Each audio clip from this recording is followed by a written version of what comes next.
Profesor Robert Piller przyjechał do nas z Glon. Jest profesorem finansów i handlu międzynarodowego na Haute École Genève. Professor Robert Piller came to us today from Glon, Switzerland, and is a professor at Haute École de Gestion, Genève. He's an international trade professor.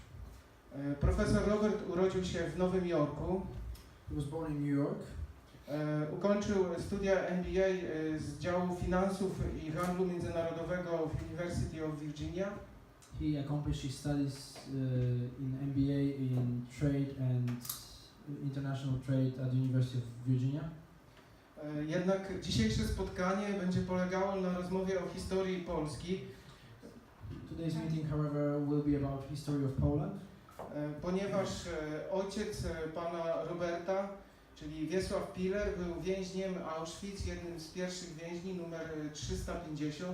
Because Robert's father, Wiesław Piller, was one of Auschwitz prisoners. It was one of the first Auschwitz prisoners, number 350.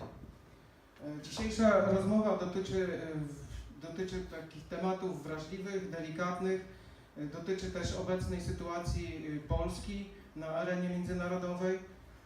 Our today's meeting will be about some delicate subjects about current political situation of Poland on the international scene.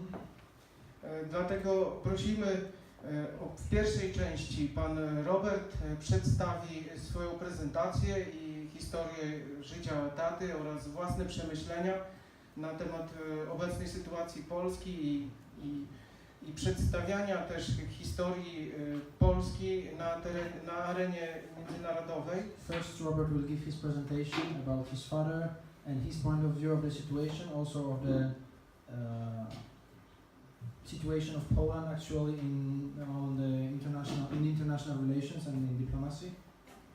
W następnej części spotkania zorganizujemy rozmowę i oczekujemy od Państwa pytań i komentarzy.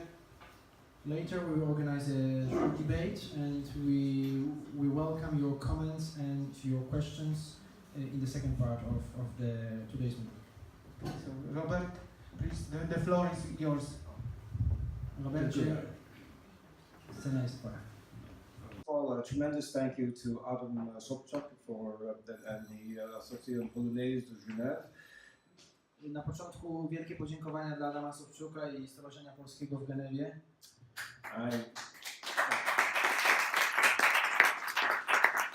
I suggested, got in contact with the association. I've been, as you probably can imagine, a bit excited and excitable about the recent news, the reaction to the death camps law and all the commentary that has come out, and reading all the amazingly ignorant and distorted commentary that came along with that. So I felt that I needed to step forward and try to do something. Zasugerowano mi kontakt z Adamem i ze stowarzyszeniem, ponieważ, jak Państwo się domyślają, byłem mocno podekscytowany aktualną sytuacją i komentarzami na temat polskich obozów śmierci i chciałem coś zrobić w związku z tym i tak właśnie sugerowano mi kontakt ze stowarzyszeniem. And of course I very much would like to thank the translator. Chciałem podziękować bardzo tłumaczowi. Making this possible. Thank you very much. Also, thank you to Martina, who I had discussions with, and she also worked on translating slides. Dziękuję Martinie za współpracę i dyskusję nad slajdami wcześniej. Special thank you to my wife Beatrice, who actually found the association. She said you need to connect with people on this, and she found the association on the internet. Specjalne podziękowania dla mojej żony za to, że znalazła stowarzyszenie w internecie i zachęcała mnie do tego, bym o tym mówił. And also I need to thank her for, she's been living with this story for 30 years. Czyli też podziękować, bo żyła z tą historią 30 lat. Obviously when you have a father who's been in Auschwitz, it is not necessarily a comedy. Oczywiście jeśli masz ojca w Auschwitz, to niekoniecznie jest to komedia, historia zabawna. Right, so very serious, and she's had to listen to and put up with this, and I appreciate that hugely. Musiałem wielokrotnie tego słuchać, więc bardzo to doceniam.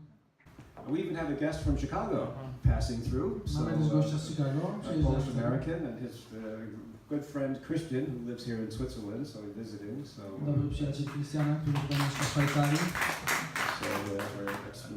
We're going international. Także jesteśmy w międzynarodowym towarzystwie. Okay, and this was already pretty much mentioned. We'll talk about this. Dobrze, to już and będzie again, wspomniane. Obviously I was born in the States. I'm not Polish, but I have Polish heritage on half my side.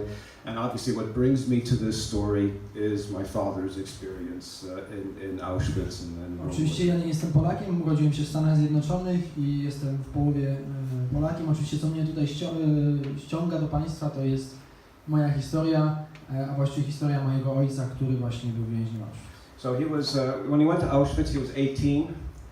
This picture was taken days before he was arrested in Kraków. Kiedy był już więźniem w Oświęcimiu, to miał 18 lat. To zdjęcie zostało zrobione na dni przed jego aresztowaniem w Krakowie. And this is the only picture I could actually find that shows the number on his left arm, and unfortunately the resolution is too poor to actually read it. To jest jedyne zdjęcie z jego numerem na jego lewym ramieniu. Niestety rozdzielczość tego zdjęcia nie pozwala nam tutaj tego przeczytać, natomiast jest tu czerwony kół. And one question is, why do I refer to my father as Pan 350. Dziękuję. Pytanie jest, dlaczego właściwie odnoszę się do mojego ojca jako do Pana 350? The number is very low. My father was a member of the first transport to Auschwitz in June 14th, 1940. Numer jest tutaj bardzo ważny. Mój tata był członkiem pierwszego transportu z czerwca 1940 roku. There were 728 prisoners in the first transport. Było w pierwszym transporcie 728 więźniów. And about 128, it's estimated, survived the war. Z których wojnę przeżyło 128. So less than 20%. Poniżej 20%. You asked my father, there's a long and short story, or answer to the question, how did you survive? His basic response was, he has no idea. Right? Why him? Why not someone else? So this was one of the mysteries of existence. Right? Na pytanie, jak właściwie przetrwał, były różne odpowiedzi, krótka i długa, ale tak naprawdę jego odpowiedź była, nie mam pojęcia. Yeah. And so why do I call him Sir 350? Well, the number was everything of your identity, right? The Germans took your name away, they gave you the number, you were identified with your number, and even after the camp, prisoners identified themselves with their number. I was with my father when he introduced himself to other camp members he had not met before. Dlaczego wspominamy o numerze? Dlatego, że numer był jedyną pozostałością tożsamości, jaka pozostawała. Niemcy odbierali więźniom tożsamość i przydzielali numer. So rather than introducing themselves by name, they first introduced themselves by their number. Kiedy spotykał się w rzeczywistości poobozowej, już po wojnie z innymi więźniami, zanim przedstawiali się sobie przez imiona i nazwiska, zawsze przedstawiali się numerami. And in this case, I was with my father in Poland. We were in Warsaw, I believe. He received a letter from one of his camp comrades, which was addressed not to Wiesław Piller, but addressed to Sir 350. W tym właśnie kontekście, kiedy byliśmy w Polsce, w Warszawie, mój ojciec otrzymał list od innego więźnia, który nie był zaadresowany Panie Wiesławie, tylko Panie 350. So I adopted that. Stąd właśnie wynika ta nomenklatura w mojej prezentacji. Just a quick, my father, when he was arrested, was with this gentleman, Janusz Minocki, was number 350, Sir 355. Mój tata, gdy był aresztowany, był z tym panem Januszem Młynarskim, panem 355. And they were actually arrested twice. So just a brief run through what happened with my father. He was first arrested in December 1939 with Janusz in Slovakia. They were trying to escape from Poland to go to France. Oni tak naprawdę zostali aresztowani dwukrotnie. Pierwszy raz w wieku lat 17, kiedy próbowali uciec z Januszem do Francji, zostali przejęci na Słowacji. They were released, I believe, in February 1940 because they were only 17 years old. Uwolnieni w 1940, prawdopodobnie w lutym, dlatego że mieli tylko 17 lat. They were then rearrested in Kraków in a razzia. They were just caught on the street, and this time this imprisonment led to Auschwitz in June. aresztowani podczas łapanki w Krakowie w maju 1940, co doprowadziło, że trafili do pierwszego transportu do Auschwitz w czerwcu 1940. In November 1944, my father was transferred to Sachsenhausen as a slave labor. W listopadzie 1944 roku został przetransportowany do Sachsenhausen jako pracownik niewolniczy. And at the very end of the war, even survived. If the Germans couldn't kill him, even the Americans tried. He survived an American bombing raid in April 1945. Ponieważ Niemcom nie udało się go zabić, to przetrwał nawet atak amerykański. Był to nalot bombowy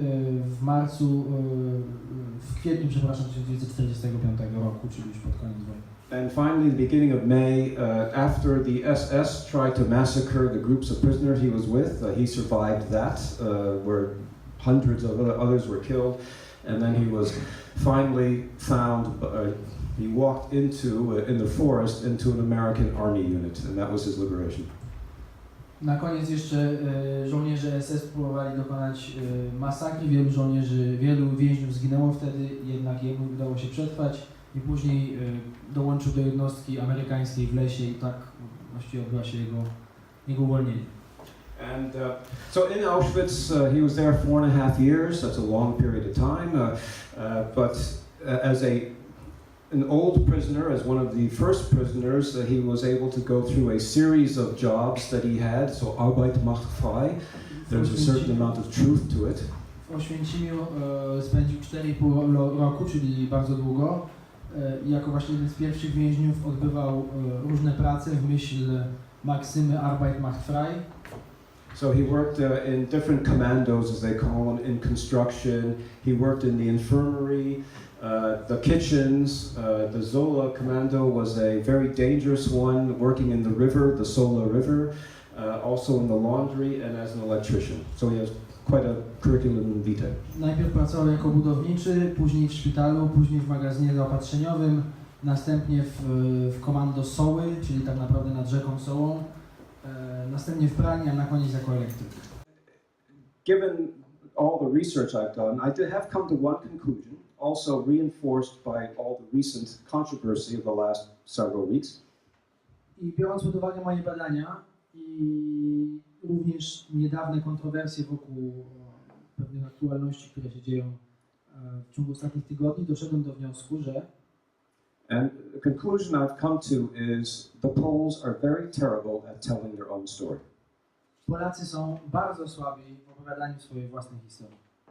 And in my research, the one thing I found, and this is my starting point, right? I w moich badaniach jedna rzecz, którą znalazłem, to jest taki mój punkt wyjścia. The Nuremberg War Crimes Tribunal in 1945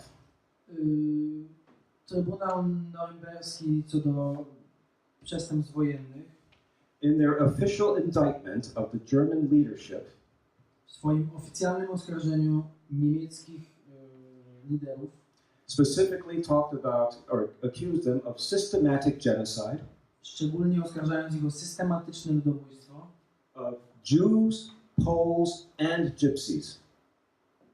Żydów, Polaków i Romów. So already in 1945, A więc już w 1945 the Allied powers recognized that Poland had undergone or was undergoing a genocide under the Nazi occupation. alianci oficjalnie stwierdzili, że Polacy podlegali ludobójstwu podczas niemieckiej nazistowskiej okupacji. I rarely, if ever, have seen anyone from a Polish source or the Polish government or anyone official in Poland actively talking about this aspect of the Polish experience under German occupation. Rzadko, jeśli w ogóle, kiedykolwiek słyszałem historyków, badaczy lub polityków, którzy odnosiliby się do tej dramatycznej karty polskiej historii w ten sposób. So, in terms of the war was really two wars in Europe. Jeśli chodzi o wojnę, to tak naprawdę wojny były dwie w Europie. The war in the West Wojna na zachodzie was a traditional, classic geopolitical war, perhaps between two different systems, but not different from much you would have seen in the centuries before. która była polityczną, tradycyjną, geopolityczną wojną, która była wojną o wpływy, być może pomiędzy różnymi systemami, ale tak naprawdę niewiele różniącą się pomiędzy tym, co widzieliśmy wcześniej. The war in the East, starting in September 1939, from the very first day, Wojna na wschodzie z kolei, zaczynająca się we wrześniu 1939 od swoich pierwszych dni, was a Vernichtungskrieg, as the Germans called it, a war of annihilation. była wojną, jak to Niemcy nazywają, Vernichtungskrieg, wojną totalnej anihilacji. This was a result of Nazi race philosophy, To był rezultat, efekt filozofii rasowej prowadzonej przez nazistów. and two aspects which, especially in Western histories, you hardly ever see. I've seen it in German histories. Actually, Germans aren't so bad talking about themselves. Dwa aspekty, jeśli chodzi o to, szczególnie na zachodzie, które rzadko widać, jeśli w ogóle. Tak naprawdę Niemcy troszkę o tym mówią i nie są tacy źli w opowiadaniu swojej własnej historii. So, at the beginning of the attack on the Soviet Union, for example, the Germans had a plan to starve to death immediately 30 million people in Eastern Europe. Na początku ataku Związku Radzieckiego Niemcy mieli plan natychmiastowego zagłodzenia 30 milionów ludzi we wschodniej Europie. It's called the Hunger Plan. The Hunger Plan. Jest to nazwane planem głodowym. It was too, in the end of it was too complicated to do, so it really didn't happen, which is why we don't hear about it. But they wanted it to happen. Były tak naprawdę dwa powody, które bardzo to utrudniały i tak naprawdę nie doszło do skutku, dlatego o tym nie słyszymy, ale mieli taki zamiar, to było w planach. The other part of the plan, or coming with this, was called the Generalplan Ost, the General Plan East. Drugim aspektem był tak zwany plan generalny Wschód. And this was basically, as it evolved, essentially going to be the cleaning out of populations to the east and the replacement with German settlers.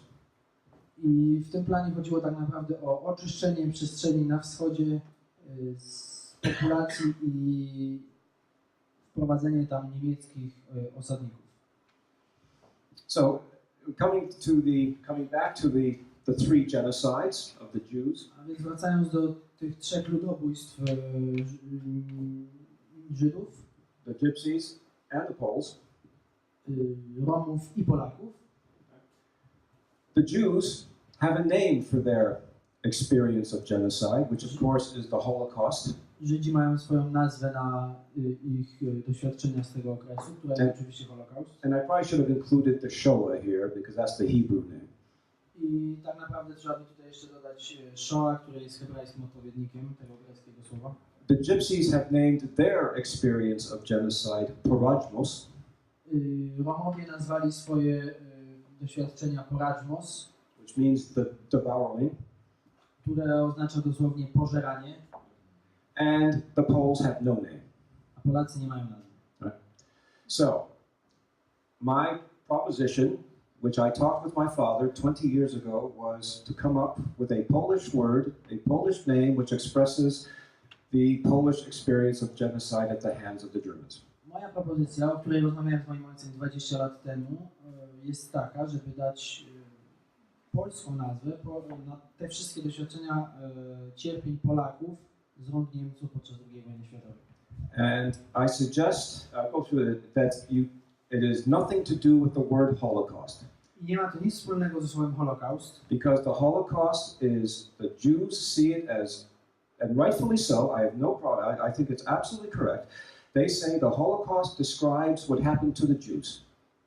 Ponieważ Żydzi, ja nie mam z tym absolutnie żadnego problemu, uważają, że to słowo oznacza dokładnie to, co stało się podczas wojny Żydom. And these are just comments from some prominent American Jews saying this. I tu są potwierdzenia kilku komentarzy od prominentnych amerykańskich Żydów, którzy to potwierdzają. And if you look at the United States Holocaust Memorial Museum, which is one of the leading researchers of the Holocaust today, Jeśli spojrzymy na wiodącą instytucję badawczą Holokaustu w dniach dzisiejszych, czyli Amerykańskie Muzeum Upamiętnienia Holokaustu, They only define the Holocaust as the extermination of Jews. Oni tylko definiują Holokaust jako eksterminację Żydów. And as I said, I find this completely acceptable, and one should just acknowledge this.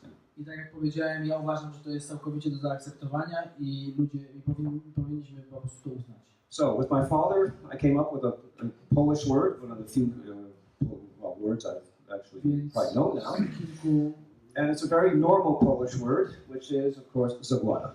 więc z moim ojcem doszliśmy do wniosku, żeby zaproponować słowo zagłada. Now, I would anglicize this to that spelling. Ja bym to w ten sposób przedstawił w języku angielskim.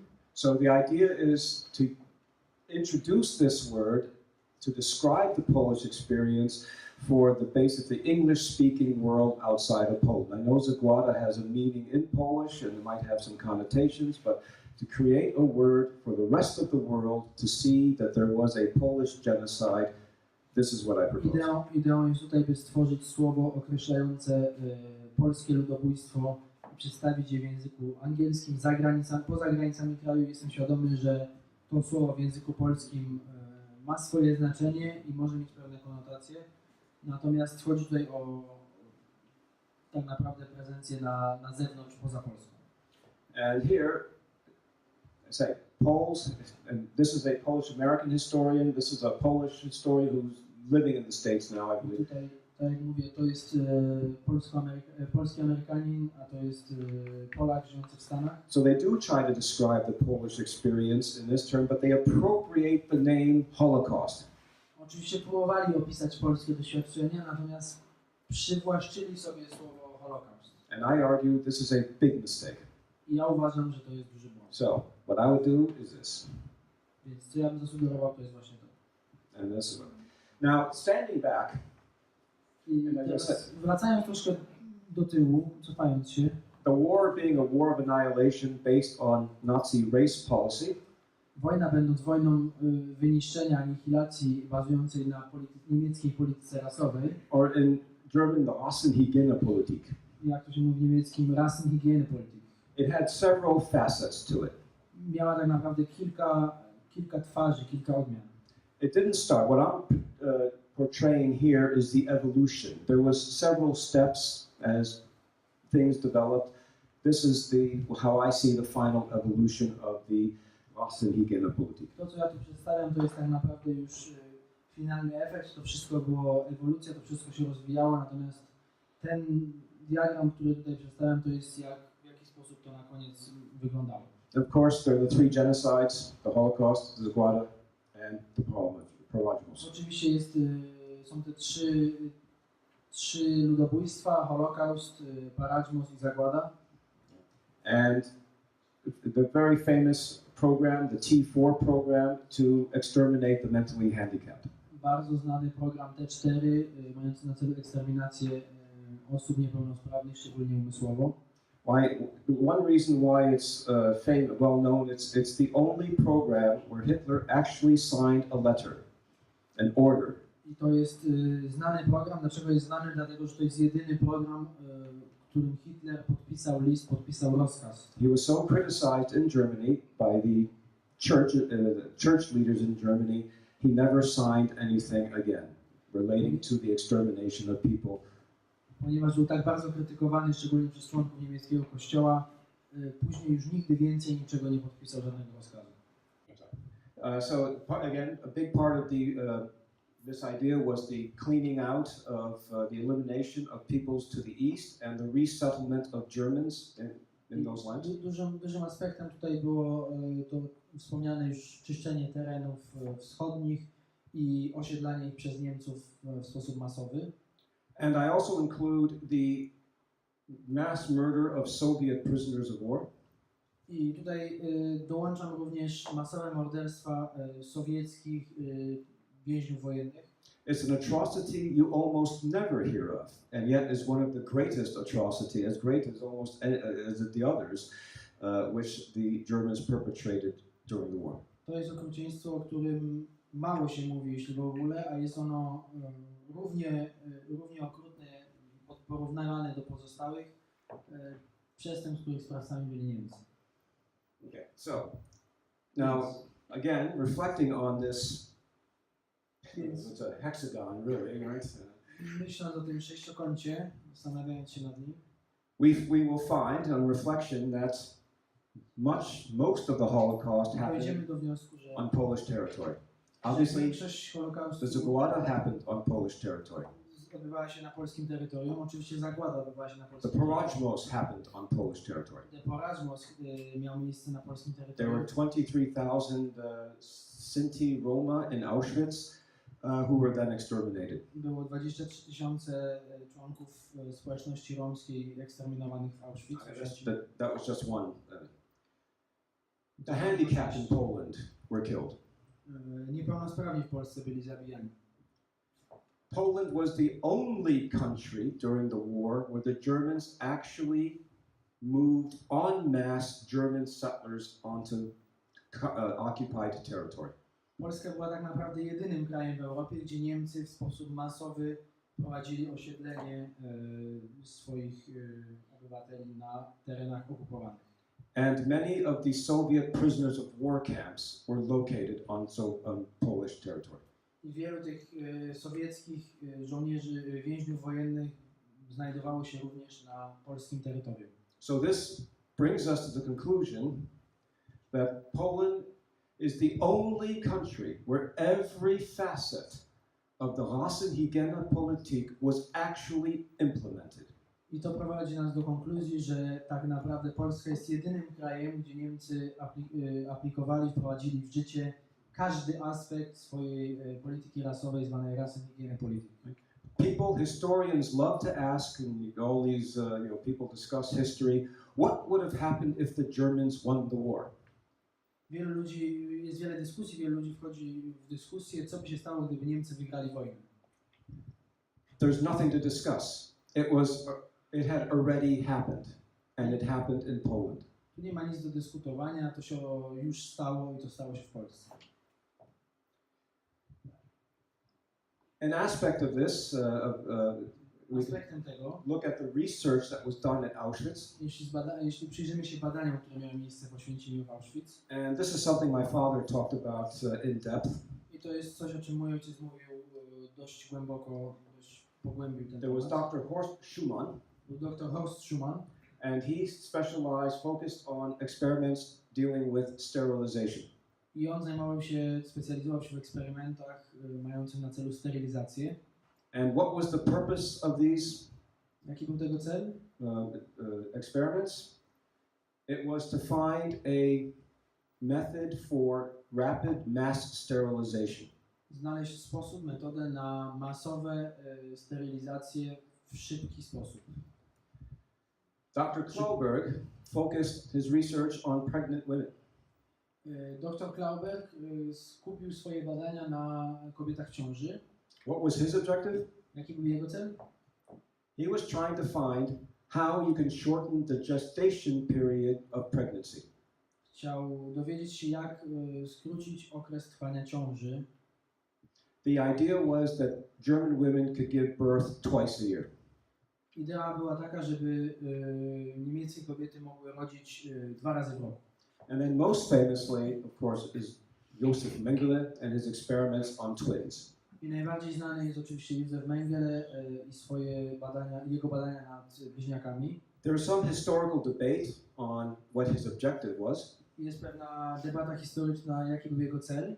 Many historians, I just read a book where a historian said that it was really about the transmission of Aryan genetic traits.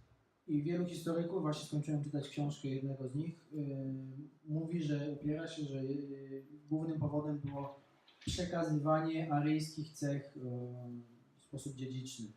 But the prisoners had a belief Ale więźniowie wierzyli, that what he was really trying to do is to find the secrets of creating twins. że jego prawdziwym celem było odkrycie sekretu tworzenia bliźniaków, That is cloning. czyli klonowanie. And this is something I've seen aspects of this, but I have to say, if my father has one contribution, he told me this, he put it all together, And in my research, I've become absolutely convinced he's absolutely correct. So his Widziałem to już wcześniej. Jeśli mogę powiedzieć, że coś jest jakąś kontrybucją, jakimś czymś, co mój ojciec wniósł do tego, to na pewno te informacje, które przekazał i fakt, że wszystko to połączył w jedno. So the grand plan I hipoteza jest, że wielki plan był taki, the Germans would produce twins że Niemcy będą tworzyć bliźniaki twice a year, 2 razy w roku. with a short gestation period, in order to populate their eastern conquests, I w ten sposób będą mogli podbijać wschodnie terytoria. to mass sterilize the Polish population, I jednocześnie masowo sterylizując polskie populację Polaków. with the idea that as the twins were growing up, Z ideą, że jeżeli bliźniaki będą rosnąć, right, the Poles would be doing the slave labor to prepare the land or prepare the occupation, to build the villages that were planned. Polacy będą w tym czasie wykonywać niewolniczą pracę, budować wioski i przygotowywać grunt pod życie tych And then they would osadników. die out, and the Germans would come in and settle. A później Polacy wymrą i Niemcy po prostu zajmą ich miejsce.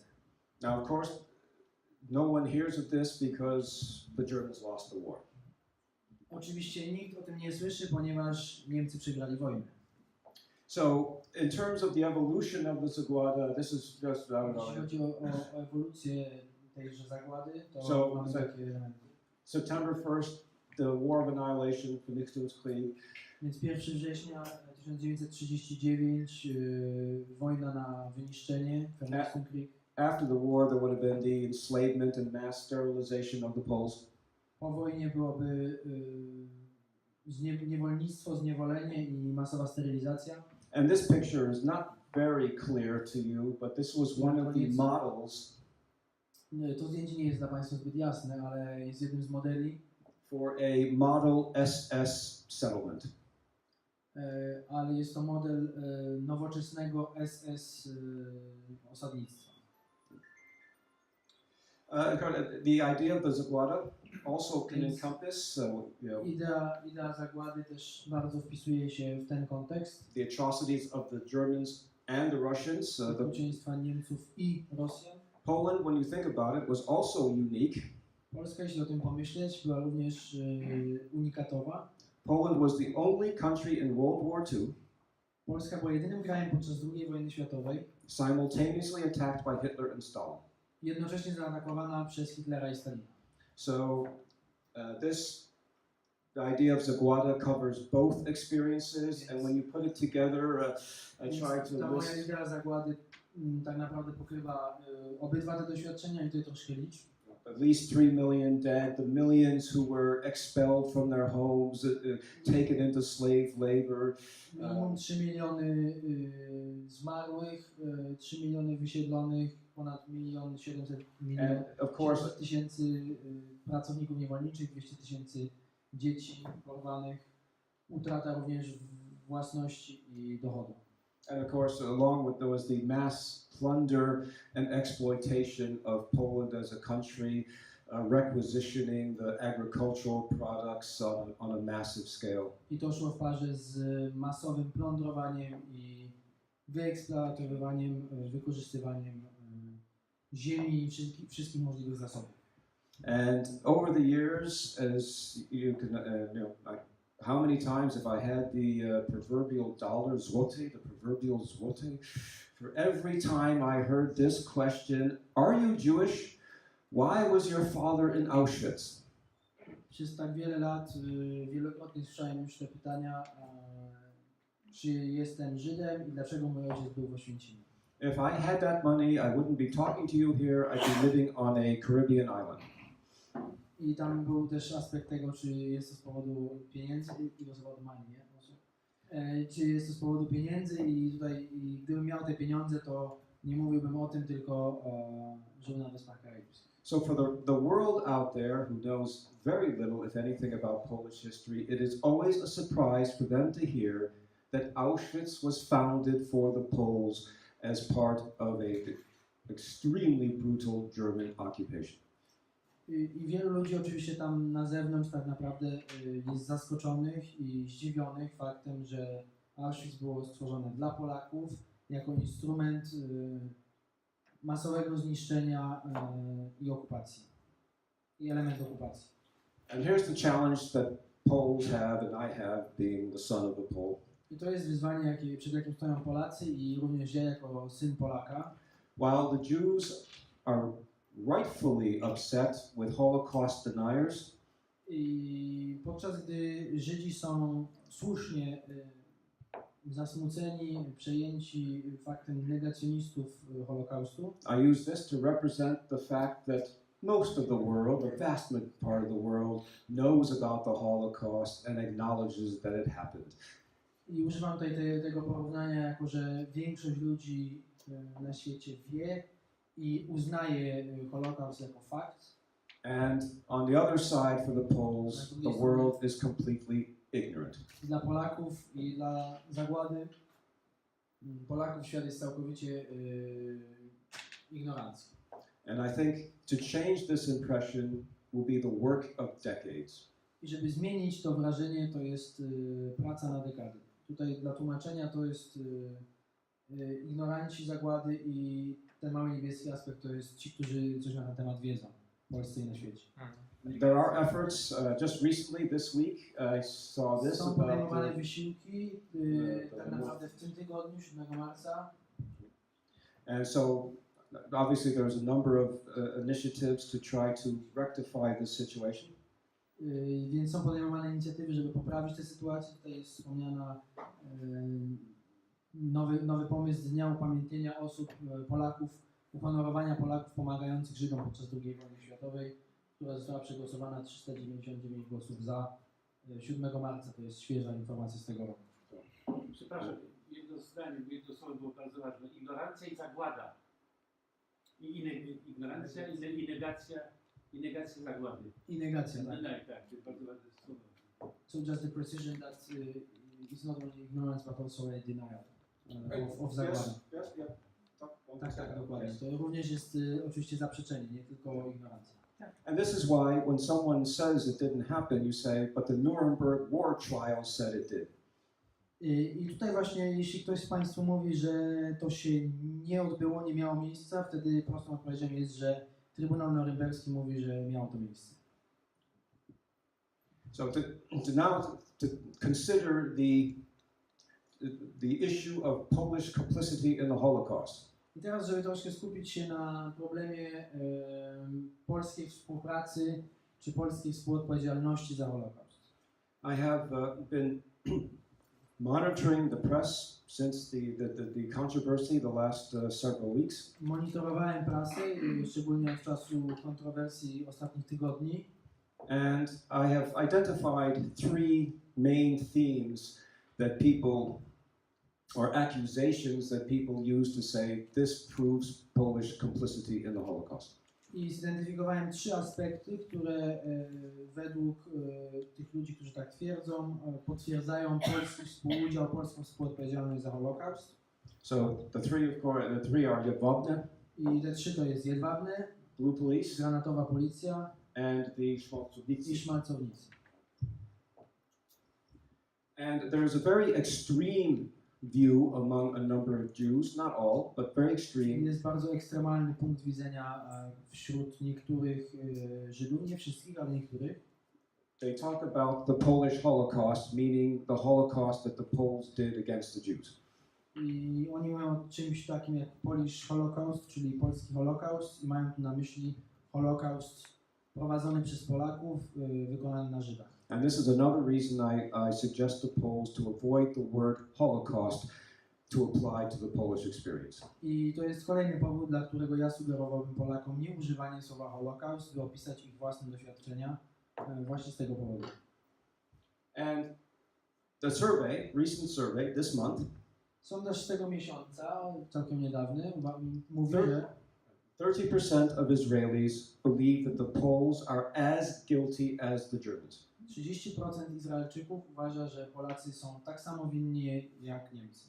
There's also a segment among the Jewish world that actually hate the Poles more than the Germans now. I jest też takie stwierdzenie wśród Żydów współczesnego świata, którzy bardziej nienawidzą Polaków niż Żydów, niż Niemców. And the reason is they say that the Germans have owned up to what they've done and the Polish deny what they have done. I powód tego jest ich zdaniem taki, że Niemcy przynajmniej przyznają się do tego, co zrobili, a Polacy to cały czas negują i nie przyznają się. So behind this accusation are two questions which you often find. I za tymi oskarżeniami zwykle stoją dwa pytania, które często Państwo For the spotykają. Jews who accuse of this, who make these statements, they're rhetorical questions. I dla tych Żydów, którzy te pytania stawiają, oni uważają je za pytania retoryczne. So the first, Pierwsze, how could the death camps be in Poland if the Poles didn't want them there? pierwsze pytanie jest, jak obozy śmierci mogły być w Polsce, jeśli Polacy by ich nie chcieli? And the second one is, how could 90% of Polish Jews have perished if all of Polish society were not cooperating with the Germans in the Holocaust? Jak to jest możliwe, że 90% polskich Żydów zostało zamordowanych bez współpracy i szerokiej kolaboracji ze strony Polaków i polskiego społeczeństwa? So, from my perspective, with a father in Auschwitz, what this is saying is that my father and all of his there were 150,000 Poles sent to Auschwitz, 75,000 perished. Więc moim zdaniem implikacją tych pytań retorycznych, tych stwierdzeń jest to, że mój ojciec i 150 000 innych polskich więźniów Auschwitz, They're saying that my father was complicit with the Holocaust oni twierdzą, że mój ojciec był współodpowiedzialny za Holokaust, because he was right there in the middle of it in Auschwitz bo on był całkowicie tam na miejscu, gdzie się to działo w Auschwitz and he didn't stop it. i tego nie zatrzymał. He let it happen.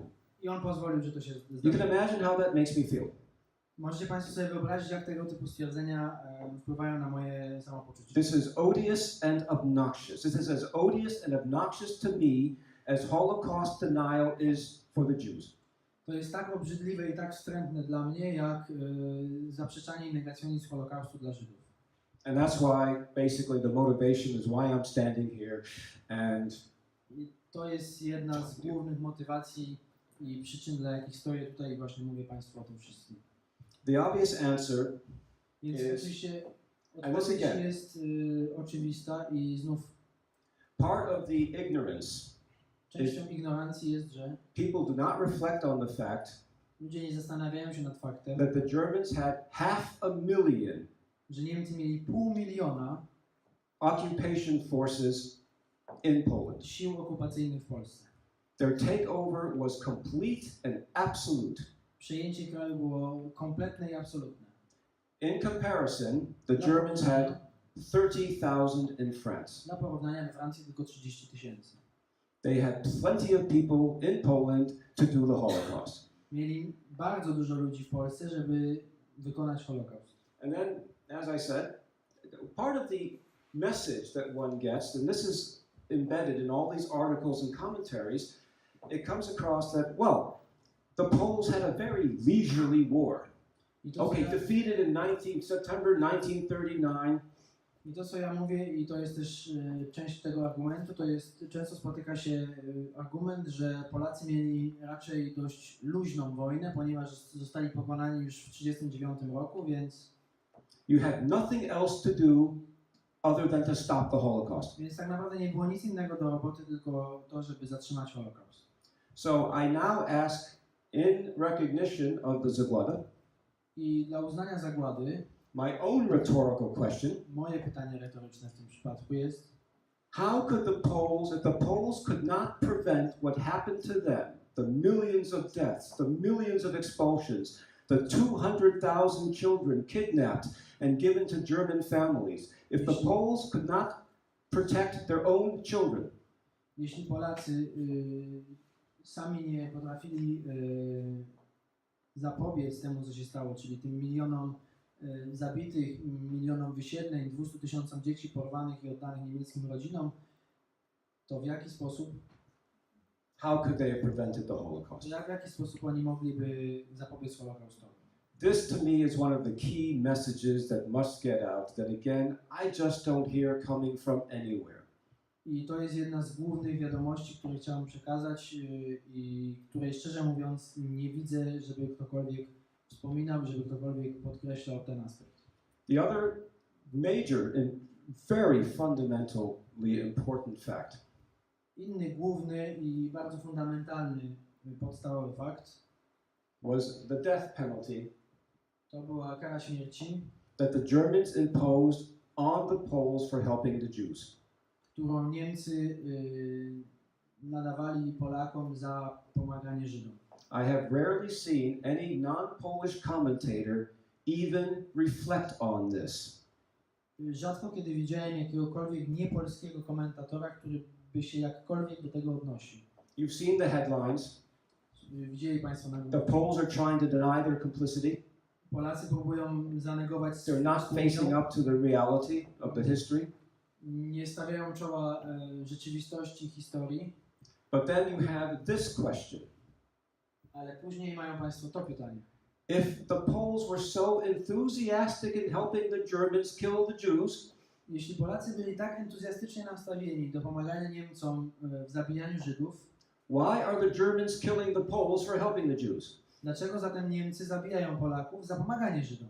And again, the world is not aware of this. And many thousands of Poles, the Germans broadcast this, every Pole knew this was the case, this could happen. I znów świat o tym nie wie i oczywiście nie jest tego świadomy, a wiadomo, że Niemcy bardzo popularyzowali te informacje, tak jak tutaj widzimy, i każdy Polak o tym wiedział. Now, in terms of the evidence, Jeśli chodzi o dowody, yes, Jedwabne is a difficult story. tak, Jedwabne to jest trudna historia And it's the one it's almost the first thing people mention. i to jest tak naprawdę jedna z pierwszych rzeczy, które ludzie wspominają. Yes, maybe the Poles had a hard time under the German occupation, Tak, może Polacy mieli ciężki czas pod niemiecką okupacją, but then there's Jedwabne, ale jest Jedwabne and that proves Polish complicity in the Holocaust. i to potwierdza polski współudział w Holokauście. Now, I'm even going to go further than those accusers by saying actually Jedwabne was only one of several pogroms. Ja idę nawet troszkę dalej w tych rozważaniach i muszę powiedzieć, że Jedwabne to było tak naprawdę jedno z kilku pogromów. In Radziłów and a couple of other towns. Było także w Radziłowie i kilku innych miastach. They happened in the beginning of July 1941. I one wszystkie zdarzyły się na początku lipca 1941 roku. So this was the very beginning of the German offensive, the Operation Barbarossa against the Soviet Union. I to był tak naprawdę początek operacji Barbarossa, czyli niemieckiej agresji na Związek Radziecki. It was also the very beginning of the introduction of the Einsatzgruppen, who in 1939 were killing Poles, and now in 1941 were being unleashed against the Jews. I to był pierwszy tak naprawdę początek tworzenia czy działania Einsatzgruppen, które na początku 1939 zabijały Polaków, a teraz właśnie był to początek zmiany tego profilu i mający na celu początek Holokaustu, mający na celu atak Żydów. So my point is that people should reflect on the fact that if the Poles were such enthusiastic Jew killers, I więc mój punkt widzenia jest taki, że jeżeli przyjąć, że Polacy byli tak bardzo entuzjastycznie nastawieni do zabijania Żydów, that this is just the beginning of the Holocaust. to jest tylko początek Holokaustu, So we should expect więc, that there should be dozens of Jedwabnes, więc powinniśmy oczekiwać, że będzie dziesiątki, hundreds of Jedwabnes, setki takich miejsc jak Jedwabne, maybe thousands. może nawet tysiące. But these are the only cases that the accusers of Poland can ever come up with because the other ones don't exist. A to są jedyne przypadki, które oskarżyciele Polski mogą przytoczyć, ponieważ inne przypadki po prostu nie istnieją.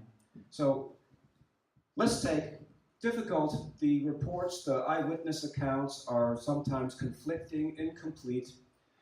Jeśli chodzi o świadków naocznych i liczby, fakty są niekompletne i trudne do oszacowania, ale there were definitely German units in Radziłów.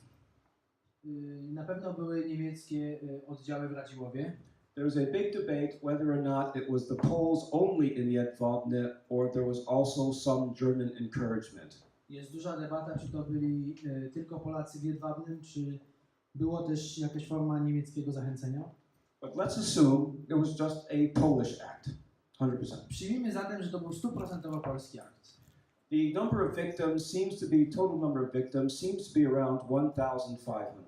Całkowita liczba ofiar przyjmuje się, że, czy wydaje się, że jest to 1500 osób. So I say, let's round it up to 2,000. Więc ja mówię, zaokrąglimy to do Speak 2000. conservative. Let's double that. I teraz bądźmy konserwatywni w tych obliczeniach zachowawczych, więc podwójmy to. Let's double it again. I podwójmy to jeszcze raz. That's a inflated figure, as we know, of 8,000. I to jest 8000. To jest liczba 8000. That's 0.3% of all Polish Jews killed. To wynosi 0,3 przy tej strategii 0,3% wszystkich wymordowanych na terenie polskich Żydów. This is supposed to show I to powinno prove pokazywać Polish complicity. dowód na polski współudział i polską współodpowiedzialność za Holokaust.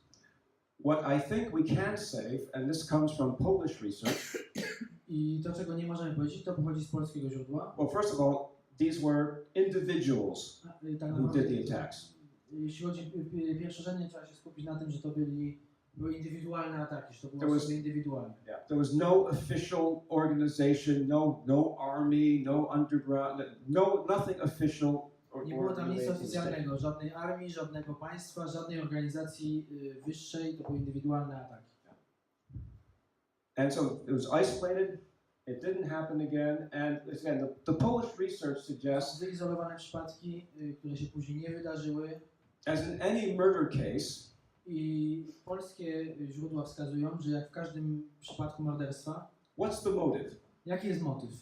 Right? The one side will say there's only one motive: Jedna strona powie, że tylko jest jeden motyw. the ancient anti-Semitism of the Poles. Starożytny, starodawny antysemityzm Polaków. But there's also this side, Ale jest też ta strona, which research has shown. którą badacz Don't know przedstawił. if it's 100% absolute, but Nie jest to w 100% pewne, very likely the case that the perpetrators ale jest duże prawdopodobieństwo, że sprawcy, were Poles who were imprisoned by the Soviets że sprawcy to byli więźniowie, którzy zostali uwięzieni przez Sowietów. Their families had been deported to Siberia and Kazakhstan. Ich rodziny były deportowane do Kazachstanu i Syberii. I had members of my family deported. I have a cousin born in Kazakhstan. I również członkowie mojej rodziny, tak przy okazji, byli So deportowani. these were- Mój kuzyn urodził się w Kazachstanie. So these were men who had lost everything. To byli ludzie, którzy stracili wszystko. The German invasion came. Nadeszła niemiecka inwazja, They released these prisoners, więc oni uwolnili tych sowieckich więźniów and in their rage, i w tej zemście they turned on the Jews of their towns and neighborhoods because they believed the Jews had collaborated with the Soviet authorities. i w tej zemście oni zwrócili się, ci ludzie, ci więźniowie, przeciwko Żydom i ze swoich okolic, ze swoich wiosek, ponieważ przypuszczali rzekomy współudział Żydów właśnie w kolaboracji, we współpracy z Sowietami. Now, I'm not directly Polish myself, but I think I can say this, and Nie I jestem forget. Polakiem, If there's one thing you do not do if you're in Poland is probably take the side of the Russians. nie jestem Polakiem, ale jedną rzecz chyba mogę powiedzieć tutaj, że jeżeli jesteś Polakiem, to raczej nie bierzesz strony Rosjan. That's guaranteed to upset a number of people very deeply. To jest raczej gwarancja zawiedzenia sporej grupy ludzi w Polsce całkiem mocno. Now again, motive is not excuse. As in any murder case, I znowu, motyw nie jest żadnym usprawiedliwieniem, jak w każdym przypadku każdego zabójstwa. you go to jail if convicted, maybe there's a death penalty if convicted, but it's still understanding what was the motivation behind the crime. Jeśli jesteś skazany, to idziesz do więzienia, ewentualnie jest to kara śmierci, jeśli jest to udowodnione. Natomiast ważne jest też, żeby zrozumieć motywy danej zbrodni. So in my conclusion is there is no way, this is an exceptional happening. W moim odczuciu, w moich wnioskach jest to całkowicie wyjątkowe wydarzenie. And you cannot accuse all of Polish society from an exception. I nie można oskarżać całego polskiego społeczeństwa bazując na wyjątku. Yeah, so difficult argument because so many people are they don't reflect on this. They think this is again proof of complicity. Trudny argument, wielu ludzi się nad tym nie zastanawia, uważając, że jest to dowód na współudział. The Blue Police. Granatowa policja. I refer here to a U.S. Holocaust Museum historian. Odnoszę się tutaj do historyczki amerykańskiego Muzeum Pamięci Holokaustu. And she points to the Blue Police as collaborators I ona punktuje granatową policję jako kolaborantów so engaged in Holocaust activities.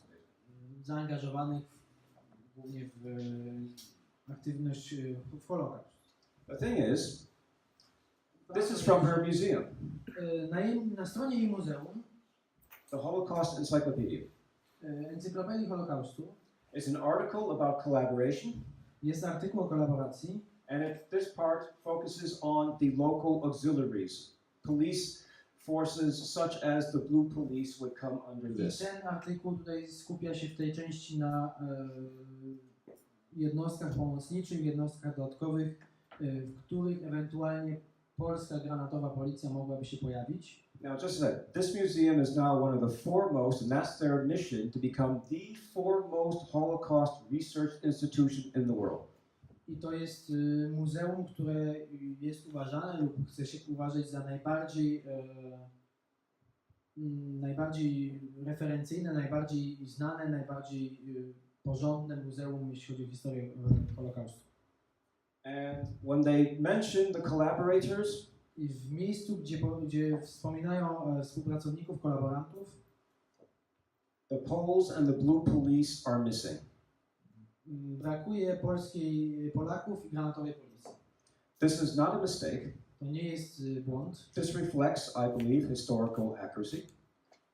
To odwzorowuje, mam przekonanie, So I historyczną dokładność, historyczną prawdę. can only suggest to Dr. Friedman that she reads her own encyclopedia Więc ja nie mogę zasugerować pani dr Friedman, by przeczytała swoją własną encyklopedię. and ask herself, why does she think something which this institution does not? I sugeruję, by zapytała samą siebie, dlaczego ona uważa coś, co jej instytucja, czemu przeczy jej instytucja. Very importantly, I think, Inny przykład, bardzo ważny. the very eminent Holocaust historian Raoul Hilberg Bardzo prominentny historyk Holokaustu, Raoul Hilberg, wrote of the Polish Blue Police napisał o polskiej granatowej policji, they could not be involved, że nie mogli być zaangażowani. and this is the key important thought from, fortunately, a Jewish historian, I because bardzo ważny punkt, szczęśliwie z punktu widzenia historyka żydowskiego pochodzenia. because the Polish people would have seen it as a betrayal. Ponieważ jego zdaniem taka kolaboracja byłaby uważana przez Polaków jako zdrada. So, conclusion by major historians and historical institutions, the Polish Blue Police and Poles in general, according to the Holocaust Museum, were not complicit. I konkluzja With jest the Holocaust. taka z tych bardzo znanych historyków jest taka, że zarówno granatowa policja, jak i Polacy bardziej generalnie nie byli współodpowiedzialni za Holokaust. So this brings us to the Schmalzownicy. I dochodzimy do szmalcowników. Again, these were individuals, Znów to były osoby indywidualne. I believe from different motivations, I tak uważam, że z wielu różnych powodów could have been purely criminal, mogli być po prostu could have been kryminalnymi, desperation for money, mogli być desperatami z powodu could have pieniędzy, been their own self-preservation. mogło to być zachowanie czy przeżycie własne. So a strategy could have been to try to turn in Jews and the Poles who hid them to the Germans. I idea była taka, żeby po prostu wydać Żydów i Polaków, którzy ich ukrywają, Niemcom. But the important one Polish historian I read, I can't remember his name at the moment. I think he made a very important point. Jeden polski historyk, którego dzieła czytałem, który nie mogę teraz przypomnieć sobie nazwiska, zwrócił uwagę na ważny aspekt. It was very easy to reveal people in hiding. Było bardzo łatwo wydać Żydów czy ludzi w ogóle ukrywających się. There's actually a case of a woman who historians believe revealed the hiding places of somewhere between 700 to 3,000 Jews. One person. Był taki przypadek kobiety, która wydała od 700 do 3000 Żydów. And just for clarity, that happened in Berlin, not in Poland. I tak tylko, żeby dla informacji, to miało miejsce w Berlinie, nie w Polsce. But the point is how one person could create tremendous amount of damage. Ale tutaj mój punkt widzenia jest taki, czy to określenie jest istotne, jak wielkie zniszczenie może wywołać jedna osoba.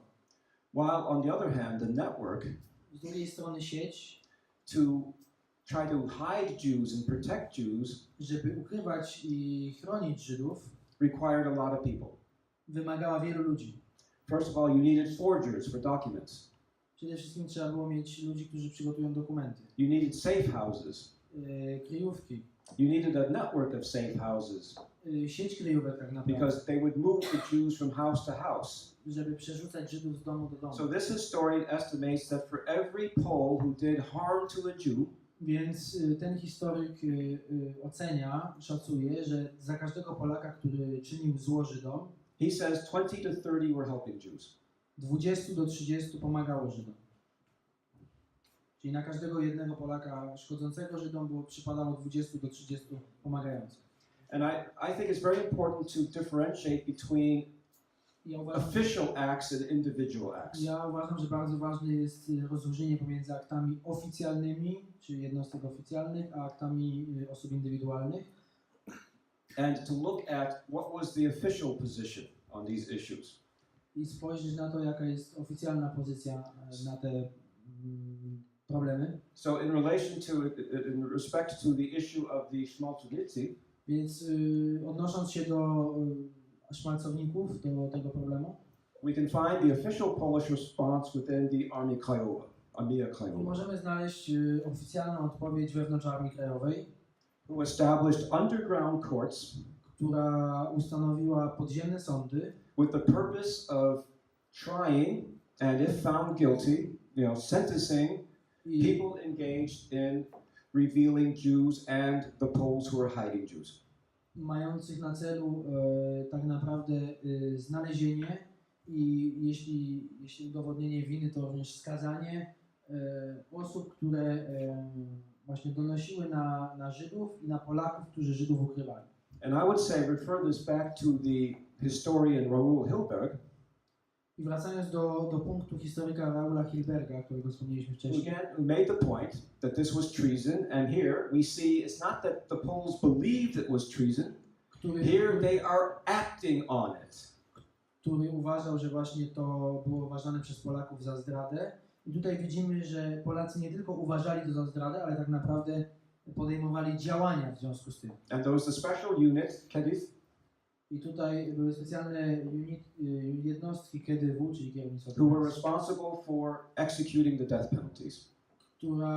które były odpowiedzialne za wykonywanie tych kar śmierci na tych szmalcownikach, którzy byli celowani. Again, as I monitored the international media on the issues, I have not come across a single journalist or commentator who even probably knows about this, or all he talks about are the people blackmailing the Jews. I tak monitorując media zagraniczne na ten temat, nie spotkałem ani razu żadnego dziennikarza, który by nawet o tym prawdopodobnie wiedział, nie mówiąc o tym, żeby o tym wspomniał, o tych wszystkich akcjach, natomiast mówi się tylko o tych osobach, które wydawały Żydów. And just a story, I krótka historia. because this is something I've heard for many years, decades, Kawałek and historii. you have too, I'm sure, I to usłyszałem, bo to słyszę od dekad. Tak And what I try to Państwo think- również pewnie. is how can one control the conversation? I tu chodzi o to, jak jedna osoba może kontrolować tak naprawdę debaty, dyskusję, dyskurs. We know that people will accuse the Poles of being anti-Semites. I wiemy, że ludzie będą oskarżać Polaków o bycie antysemitami. And I just had this conversation last weekend. I w zeszły weekend miałem taką właśnie konwersację, taką rozmowę, następującą rozmowę. It was with a gentleman, To było z pewnym mężczyzną, a Dutchman, Dutch i to gentleman, był Holender, whose entire career was spent in human rights. który całą swoją karierę spędził w prawach człowieka. He was a very senior, I think the most senior manager at the UNHCR, the UN, the High Commission for Refugees. I był jednym z głównych na stanowisku bardzo wysokim w Komisji Narodów Zjednoczonych do spraw uchodźców. He's the chairman of some very important human rights groups and organizations. Jest przewodniczącym kilku wiodących organizacji działających w prawach człowieka. He's a very big personality. I to jest duża, silna osobowość. I've been at dinner parties with him.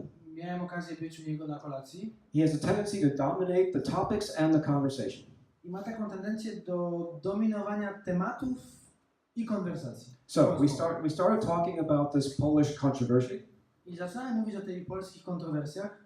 and the first thing he said was, I pierwszą rzeczą, jaką on powiedział, było: Poland has a long history of anti-Semitism. Polska ma długą historię antysemityzmu. And I said, Ja powiedziałem: I don't want to hear it. nie chcę tego słyszeć. I've been hearing this for 30 years since I got involved with my father's story. Słuchałem tego przez ostatnie 30 lat, od kiedy zaangażowałem się w historię mojego ojca. And I said to him, you're in human rights. I ja powiedziałem mu: ty jesteś w prawach człowieka. Have you ever heard of this document, which I think is one of the greatest documents in human rights in history? I czy słyszałeś kiedykolwiek o takim dokumencie, który ja uważam za jeden z największych dokumentów w historii praw człowieka, który nazywa się And that, of course, is the Statute of Kalisz. Statut Kaliski, The General Charter of Jewish Liberties, Generalna Karta czy Wolności Żydowskich. which is the foundation document of Polish-Jewish relations. I to jest dokument założycielski, czy taki zakładający, tak naprawdę zaczynający polsko-żydowskie relacje. And even became part of the Polish constitutional monarchy. I tak naprawdę stał się częścią polskiej konstytucji, czy właściwie konstytucji polskiej monarchii w artykułach henrykowskich. Every king, it was first issued in 1264, Każdy król, i to powstało w 1264 roku, każdy król, every Polish king had to reaffirm this General Charter of Jewish Liberties. musiał potwierdzić tą generalną kartę swobód dla społeczności żydowskich. And as I say, this is during the Middle Ages. People are slaughtering themselves over religion. To jest w średniowieczu, to jest w momencie historii, w którym ludzie się tak naprawdę zabijają i walczą odnośnie w obszarze religijnym. And this document guaranteed the religious, cultural, and social freedom of Jews. I ten dokument gwarantował religijną, kulturalną i społeczną wolność Żydów.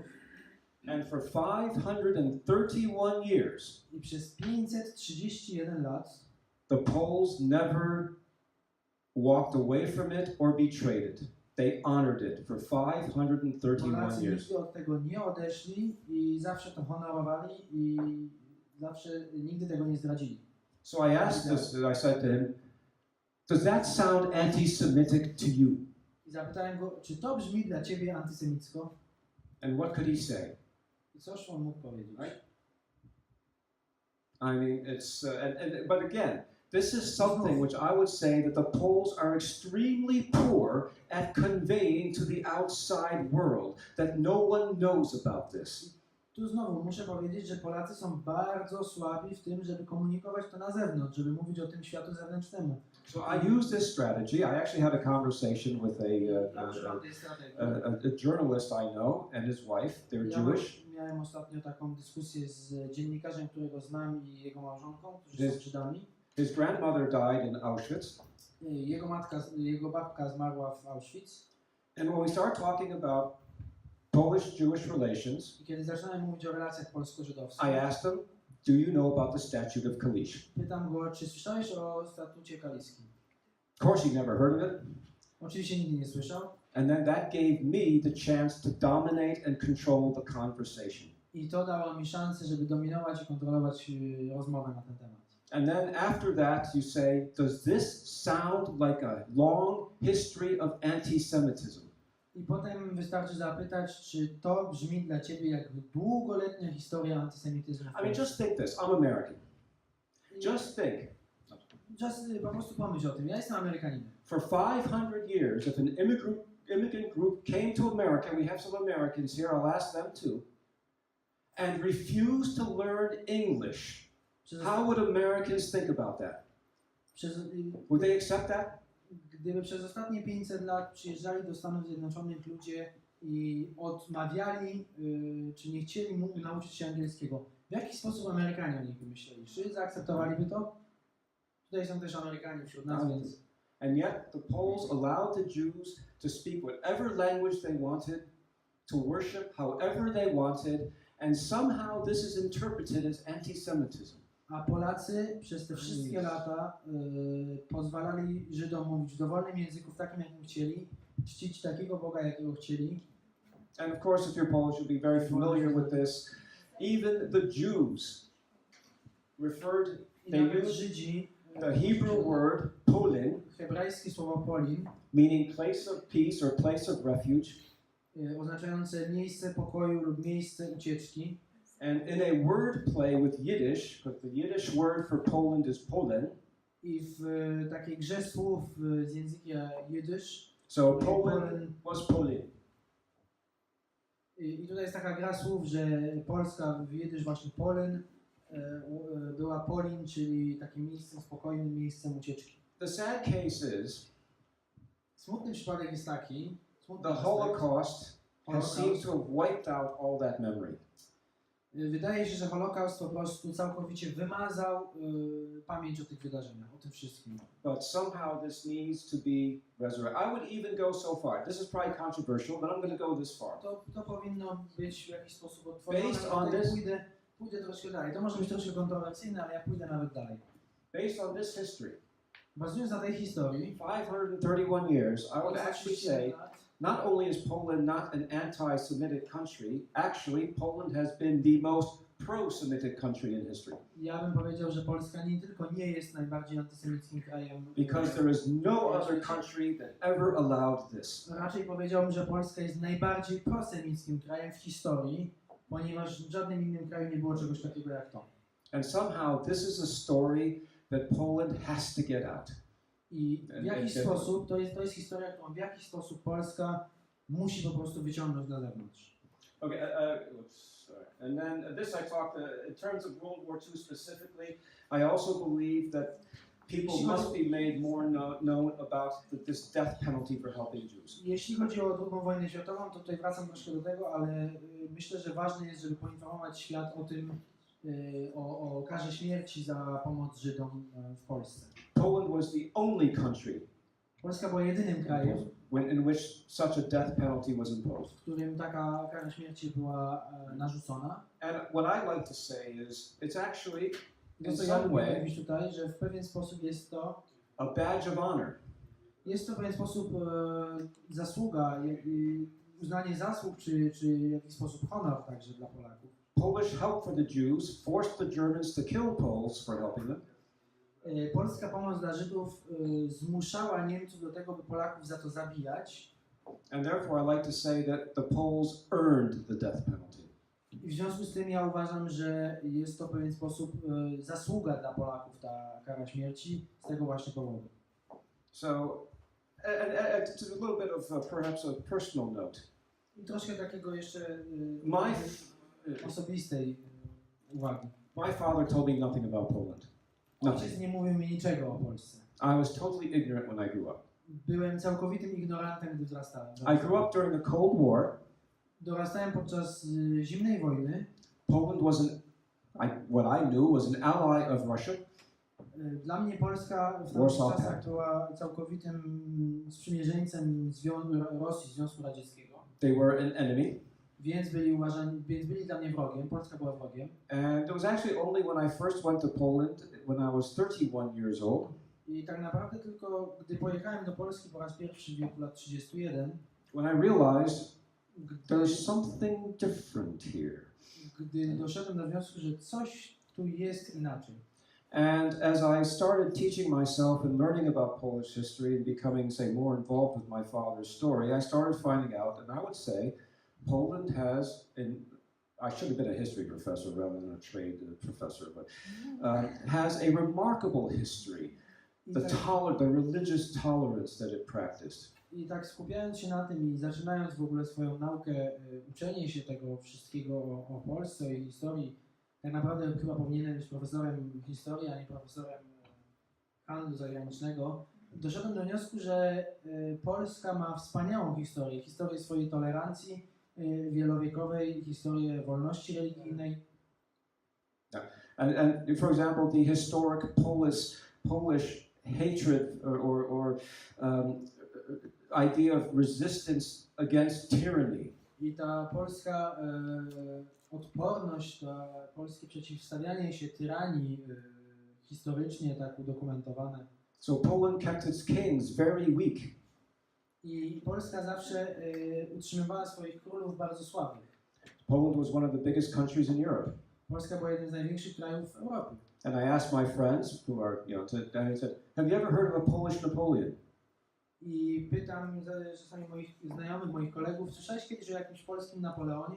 A Polish Louis XIV. Polish? Louis XIV. Louis O polskim Ludwiku XIV. Right? A Polish Ivan the Terrible. O polskim Iwanie Groźnym. And on and on and on. I tak dalej, i tak dalej, i tak And dalej. it doesn't exist, even though Poland was one of the largest states in Europe for hundreds of years. I to nie istnieje, nawet mimo, że Polska była jednym z największych krajów Europy i to przez wiele, wiele lat. And it doesn't exist because the Poles didn't allow it to exist. I to nie istnieje dlatego, że Polacy nie pozwolili, by to istniało.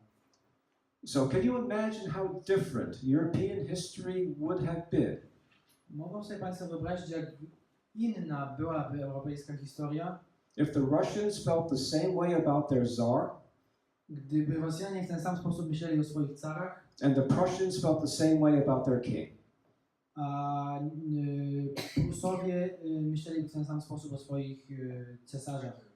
So for me, I say coming to this, not grown up in it, rather late, I am actually rather absolutely amazed by Polish history.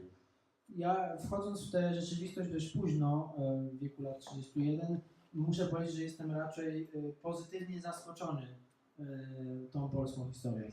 And so to come back to this, bring us back, and this is I think the last slide. So. I tutaj wracając do mojego wykresu, to już będzie chyba ostatni And for slajd. me, and again, these are some of the themes in the book I'm writing, and the main theme that has emerged, it took me 20 years to get to this point. Oczywiście to są pewne And again, I said it earlier, but I'm going to say it again. elementy kluczowe mojej książki i tutaj o tym powiem jeszcze raz, bo doszedłem do tego po 20 latach, że Poland is the central story of World War II.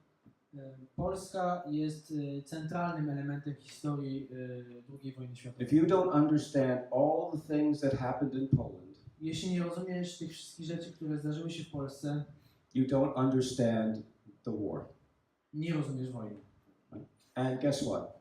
Almost no one understands this, which actually means in today's world, despite the millions of books written on the war and all the articles and the movies and the whatever, no one really understands what happened.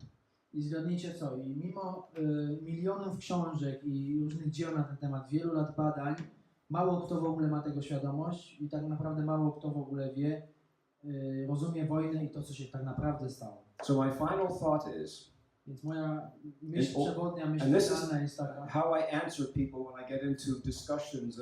I've written letters and essays about this. i to And jest, my conclusion is, how do we move forward from the situations?